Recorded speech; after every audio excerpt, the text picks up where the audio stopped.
हमारे नए गली न्यूज़ इंडिया चैनल को सब्सक्राइब करें और बेल आइकन दबाना ना भूलें। मुस्लिम रिजर्वेशन मानो मुस्लिम रिजर्वेशन महाराष्ट्र गवर्नमेंट में एक आश्वासन की तरह हो गया है कि जैसे मोदी जी ने एक वादा किया था 2014 में, कहा था कि 15-15, 20-20 लाख रुपए एक इंसान के अकाउंट में आ जाएगा। आज महाराष्ट्र में महाविकास आघाड़ी की गवर्नमेंट में ऐसा लग रहा है कि वैसा ही वादा इलेक्शन से पहले और इलेक्शन के बाद जब सरकार बनने वाली थी उस वक्त महाराष्ट्र महाविकास आघाड़ी ने किया था। और आज जो मुद्दा है वो वहीं जाकर अटक गया है कि अब मुसलमान को रिजर्वेशन मिलेगा या नहीं मिलेगा। ऐसी आवाज एमएलए अबू वासिम आजमी साहब जो महाराष्ट्र प्रेसिडेंट है समाजवादी पार्टी के, उन्होंने आवाज उठाई।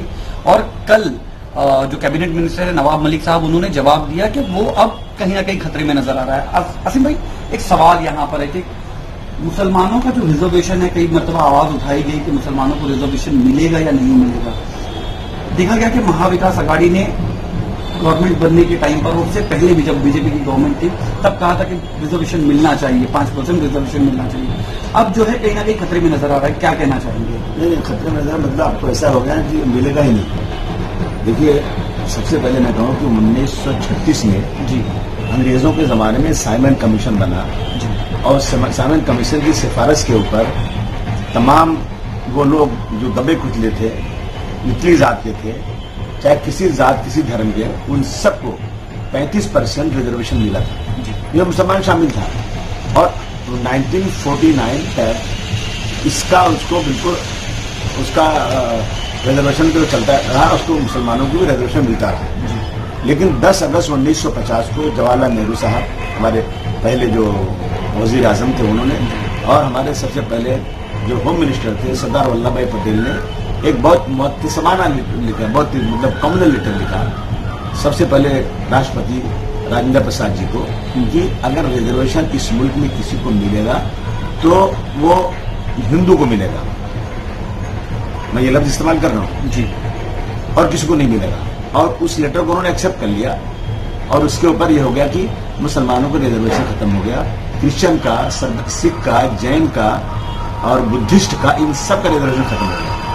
हम बिल्कुल आगे 3% पे आ गए। तो उसके बाद से बुद्धिस्ट को, क्रिश्चियन और अपना सिख भाइयों को कुछ आंदोलन हुआ, कुछ चीजें आई, उनके रिजर्वेशन मिल गया। मुसलमानों को आज तक नहीं मिला, जैन को भी नहीं मिला। अब आर्टिकल 341 में मुसलमानों को शामिल किया जाए, ये लड़ाई बहुत चल रही है और सुप्रीम कोर्ट में केस पेंडिंग है, लेकिन आज तक इसका कुछ खुलासा हुआ नहीं। अब 5% रिजर्वेशन कांग्रेस पार्टी ने, कांग्रेस एनसीपी की सरकार ने अनाउंस किया था, अध्यादेश निकाला, लॉ नहीं बनाया।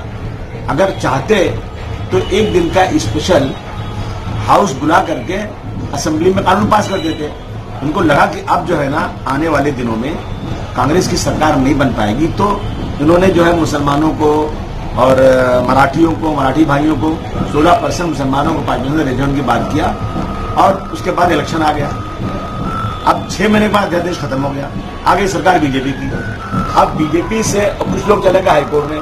हाईकोर्ट में एक वर्डिक्ट आई कि बिल्कुल 5% मुसलमानों को रिजर्वेशन एजुकेशन में देना जायज है, देना चाहिए, और एम्प्लॉयमेंट के लिए वो पेंडिंग रहा सुप्रीम कोर्ट में। ठीक है।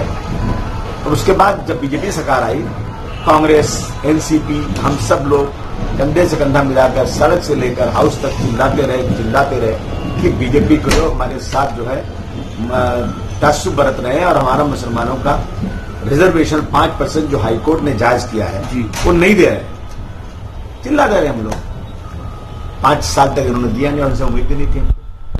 अब इसके बाद जब सरकार हमारी नई बनी, सरकार जी महाराष्ट्र विकास आघाड़ी, जिसमें कांग्रेस, एनसीपी और शिवसेना, ये 3 बड़े, हम तो बिन बुलाए मेहमान है, क्योंकि बीजेपी न आने पर हमने सपोर्ट किया, सपोर्ट किया, हमने तो कुछ लिया नहीं। लेकिन बीजेपी न आने पाए सत्ता में, इस उम्मीद से कि शायद ये लोग आएंगे तो हमें 5% रिजर्वेशन मिल जाएगा। असीम भाई, एक सवाल यहाँ पर उठता है, मैं आपको इंटरप्ट करना चाहूंगा कि जब कॉमन मिनिमम प्रोग्राम बना महाविकास आघाड़ी का, तब तो 5% रिजर्वेशन का मुद्दा तो उस टाइम पर था। भाई, तो कहा था ना, जब मंत्री बने जनाब नवाब मलिक साहब, तो इन्होंने अनाउंस किया था, आपको याद होगा कि उद्धव ठाकरे जी से बात हो गई है अब हम लोग जो है 5% रिजर्वेशन अनाउंस करने जा रहे हैं। जी। बहुत खुशी मनाई लोगों ने, जी। बहुत वाह वाह हुई, फिर मामला सच चला गया। फिर ये अचानक नवाब मलिक साहब अब जब क्यों? अब जब हमने इस मामले को उठाया आपकी बार, जी तो ये कह रहे हैं कि देखिए मुसलमानों को या मराठियों को रिजर्वेशन नहीं मिल सकता उस वक्त तक जब तक सेंटर से यानी पार्लियामेंट में कानून बने कि 50% रिजर्वेशन जो है उसमें इंक्रीज किया जाए, बढ़ाया जाए, जी। तो हम उस कोटे में मुसलमान को और जो है मराठा रिजर्वेशन दे सकते हैं, नहीं तो नहीं दे सकते। मेरा सवाल ये है कि हाईकोर्ट के जज ने कैसे कह दिया? क्या वहां पे आप लोगों ने बात नहीं रखी थी? और हाईकोर्ट के जज ने नहीं देखा होगा कि 50% पहले से है, कैसे 5% को रिजर्वेशन दिया जाए? कुछ पढ़ के हुआ होगा जी। वकील सरकार में बैठे थे लोग, इनके पास पूरी सरकार थी, पूरा कानून था इनके पास, और इसके बाद जो है कोर्ट में केस चला, सब कुछ हुआ।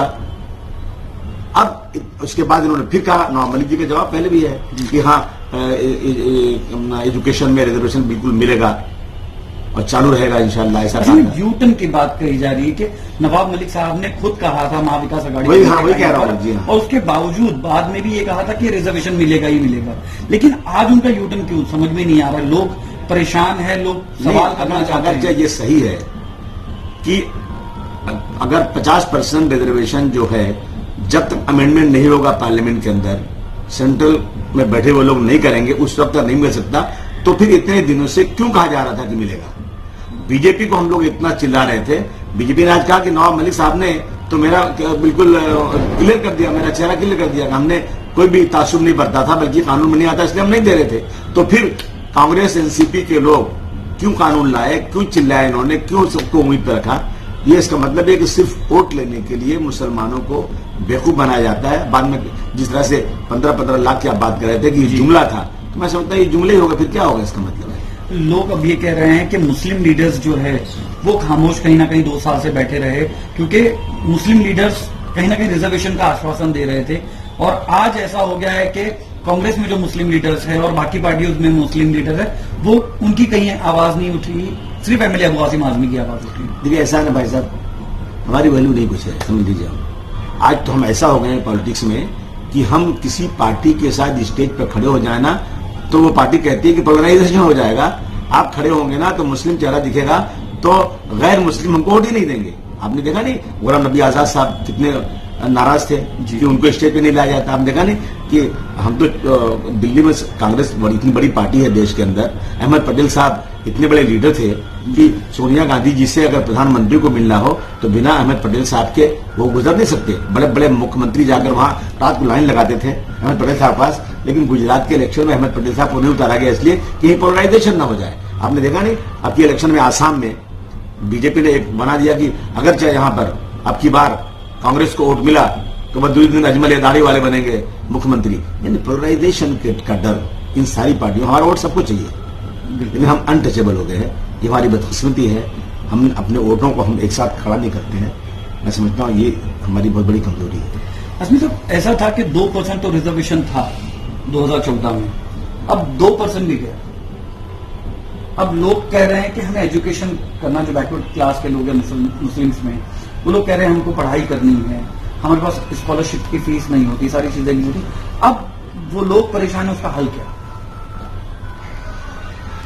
अब मैं क्या कह सकता हूँ, जब ये कह रहे हैं कि जब तक सेंटर में अमेंडमेंट नहीं होगा 50% से कोटा बढ़ाया नहीं जाएगा उस वक्त नहीं दे सकते। 2017 से ही, मतलब जब 2014 में डिसीजन आया और अब सेंट्रल में बीजेपी की गवर्नमेंट है, तो ये तो पहले से ही पता था कि ये अमेंडमेंट होने वाला है। जो लोग सत्ता में बैठे आजादी के बाद, जिनको हम इस मुल्क में एक एक वोट देते रहे, इन लोगों ने तो हमारा जो है साइमन कमीशन को खत्म करके इन्होंने हमारा जो है रिजर्वेशन पहले खत्म कर दिया था, क्योंकि नीयत सही नहीं है। अगर नीयत सही होती तो आर्टिकल 341 में सुप्रीम कोर्ट में जो केस चल रहा है उसमें हमारे सपोर्ट में खड़े हो जाते और मिल जाता, लेकिन नहीं किया आज तक, तो क्या कह सकते हैं। अब एमएलए अबू आसिम आजमी का स्टैंड क्या होगा, ये लोगों के जहन में है कि आवाज तो उठी, आवाज के बाद अब ये पता चल गया कि अब रिजर्वेशन नहीं मिलने वाला, तो एमएलए अबू आसिम आजमी का और समाजवादी पार्टी का स्टैंड? देखिए हम अभी बात करेंगे, जो लोग वाकई जानते हैं कि रिजर्वेशन मिल सकता है या नहीं मिल सकता है, इसमें हमें क्या करना चाहिए। जी हम जबरदस्ती का सिर्फ खड़े होकर के आवाज लगाकर ये दिखाएं कि हम रिजर्वेशन लाना चाहते हैं, उससे कुछ फायदा होने वाला नहीं,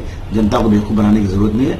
एक बार हम देखते हैं कि सच्चाई क्या है, रिजर्वेशन कैसे मिल सकता है, इस पर आवाज उठाई जाएगी। हमारी मजबूरी है, देखिए हम 20% इस देश में हैं और हम किसी को लीडर नहीं मानते, बेराह रवा हम लोग हैं। हम अपनी मर्जी जिसको चाहे वोट दे देते हैं। अगर हमारी लीडरशिप हो और हम बार्गेनिंग पावर रखें तो समझते हैं कि सारे लोग हमसे झुकेंगे और हमारी बात को मानेंगे। एनआरसी के टाइम पर एक ये था कि एनआरसी, सीए और एनपीआर का जब कानून लाया गया उस टाइम पर आपको याद होगा कि आईपीएस ऑफिसर थे अब्दुल रहमान सर, उन्होंने रिजाइन किया था कि ये कानून गलत है, काला कानून है, इसकी वजह से गलत होगा। तो क्या महाविकास अघाड़ी से अबू आसिम आजमी बैकआउट होंगे? मैं बैकआउट हो जाऊँ आज नहीं, लेकिन फिर फायदा किसको होगा? बीजेपी को होगा। मैं समझता हूं कि बीजेपी बहुत खतरनाक पार्टी है। आप देख रहे हैं आज मुल्क की हालत क्या है। आज महंगाई बढ़ती जा रही है, आज जो है करप्शन बढ़ता जा रहा है और हर मुद्दे पर मुस्लिम हिंदू लाया जा रहा है। तो कम से कम बीजेपी को हटाने के लिए कांग्रेस, एनसीपी और शिवसेना के साथ जुड़े हैं, इसलिए कोई मंत्री पद तो मांग नहीं रहे हैं। लेकिन अगर हम या तो हम बीजेपी के साथ रहें या हम इस अघाड़ी के साथ रहें, तो मैं समझता हूं कि लोग यही कहेंगे कि बीजेपी को कमजोर करने के अघाड़ी के साथ रहना चाहिए, इसलिए हम यहाँ पे हैं। और हमें तो इससे क्या फायदा है? हम तो जो चीजें इसमें गलत हो रही है उसके खिलाफ आवाज भी हम उठा रहे हैं। अभी तक एक आखिरी सवाल करना चाहूंगा कि अब अवाम क्या करे?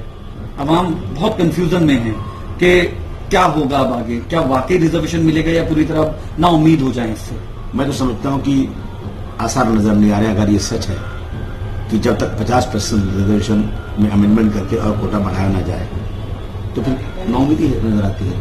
हमारा इतना जोर होना चाहिए कि हम इतने ताकतवर बन जाएं पॉलिटिकल कि हम सेंटर को मजबूर कर दें कि आपको अमेंडमेंट करके कोटा बढ़ाना पड़ेगा, तो शायद हो सकता है। या फिर हम अभी कानूनी बातें समझेंगे लोगों से, लेकिन अभी तक तो हम समझते थे कि जब हाईकोर्ट ने कह दिया तो फिर कानून तो कह रहा है कि मिलना चाहिए। अब ये कह रहे नहीं हो सकता। अब ये जो है डिस्कशन का और मालूमात का सवाल है। सर एक सवाल ये भी है कि लोग कह रहे हैं कि महाराष्ट्र आरक्षण के टाइम पर ऐसा रहा कि अवाम रोड पर आई, पूरे महाराष्ट्र में एक बहुत बड़ी रैली निकाली गई, लोग रोड पर आए और मोर्चा किया। कहीं ना कहीं हम कमजोर नजर आए। देखिए हम कमजोर हैं, लेकिन अभी भी अगर सरकार की नीयत सही है और सरकार कहती है कि नहीं भाई जब तक सेंट्रल अमेंडमेंट नहीं करेगा हम नहीं देते, चलो मत दो रिजर्वेशन, लेकिन रिजर्वेशन में जितनी हमें चीजें मिल सकती हैं जी, वो चीजें आप जो है ना हमको दे दो गवर्नमेंट की तरफ से। स्कूल में हमारा एडमिशन करवा दो। कानून में अगर नहीं होता है तो भी आप बैक डोर से हमें वो चीजें दिखा सकते हैं, जिस तरह से इन लोगों ने दूसरे रिजर्वेशन में, मैं कुछ नाम लेकर के कुछ वो एक जो है कन्फ्रंटेशन नहीं करना चाहता हूं, लेकिन आज वो चाहे करना तो हमें वो चीजें मुहैया करवा सकते हैं। जैसे अखिलेश यादव जी ने क्या किया यूपी में, अखिलेश यादव जी ने 20% रिजर्वेशन दिया। अगर 100 घर बनेगा गांव में तो 20 घर मुसलमान को मिलेगा। अगर 100 हैंड पाइप लगेंगे तो 20 मुसलमान को मिलेगा।